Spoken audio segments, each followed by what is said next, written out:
Home workout or gym workout? Sino to? Sino tong nag-workout? Si Bonnie. Si Bonnie? Bakit? Kasi gusto niya maging rabbit.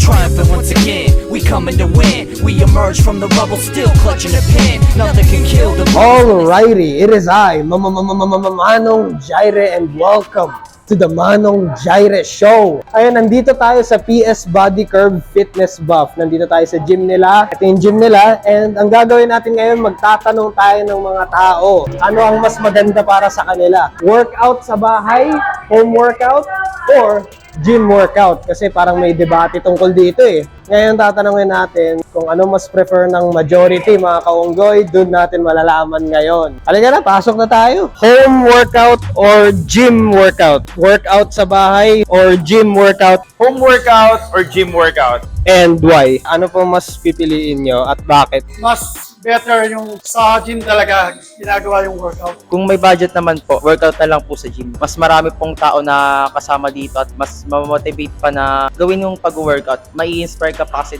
dito makikita mo yung mas advanced sa'yo, mga malalaki ng katawan or kung hindi sila nagpapalaki ng katawan, nagpapalakas lang. Kapag ka sa gym workout ka, mas complete yung equipments, yung mga gamit na pwede mong gamitin, nandun lahat. Dito po sa gym kasi kompleto po yung gamit, di kayo mo problema. Pero yung sa home workout naman, okay lang naman kasi more on jogging, push-up, sit-up. Magkaiba kasi siya ng effect sa body type natin. Pag nag-home workout tayo, kadalasan, wala naman tayong equipment sa bahay. So, ang mangyayari niyan, calisthenics movements tayo. Depende kasi, laging merong advantage at disadvantage. Sa home workout, definitely mas konting pwede natin magamit na equipment. I think magdidepende siya dun sa sa schedule ng isang tao. If it's very busy, pwede ka naman mag-home workout. But if you have the luxury of time to go to a gym, kasi di ba para may community. May iba kang makikita mas ma-motivate ka. Hindi yung pagkasabay kasi sarili mo lang yung nakikita mo. Isang kala mo okay na yung katawan mo eh. Pagdating mo sa gym, ang late mo pala.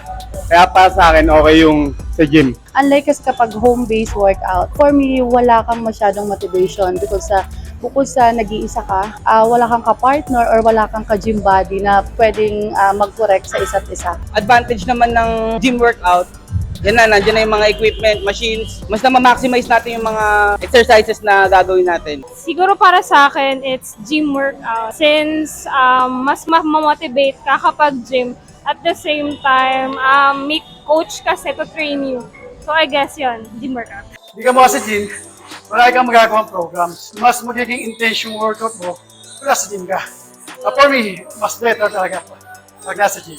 Yun lang. Sa gym na punong equipment, kumpleto equipment. So, lahat ng exercises pwede natin magawa. Like for lower body, upper muscles, isolation, circuit, magagawa natin. Para sa akin, parehas siyang dapat gawin ng athlete o ng isang tao na nag-gym. Iba yung energy kasi di ba kapag may kasabay ka. Although, if medyo scrimped yung time, you can do it at home. Ang home-based workout, so limited lang. Since limited lang yung space sa bahay, so konti lang yung pwede natin magawang exercises. Bodyweight exercises. So, pero hindi natin pwedeng magawa yung yung mga high volume or high intensity workout sa bahay. Since yun nga yung nagiging number one problem sa bahay, limited yung space. At unless meron talagang designated area for workout or gym.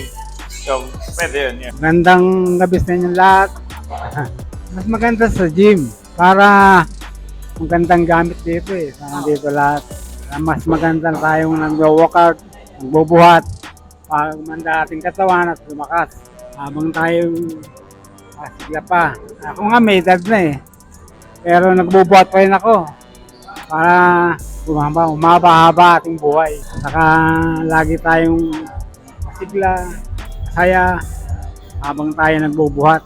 Walang problema. Yun lahat ng ating makakaya sa ating pagbubuhat. Sana magbuhat tayong lahat para gumanda ating buhay. Okay, thank you. Yun lang.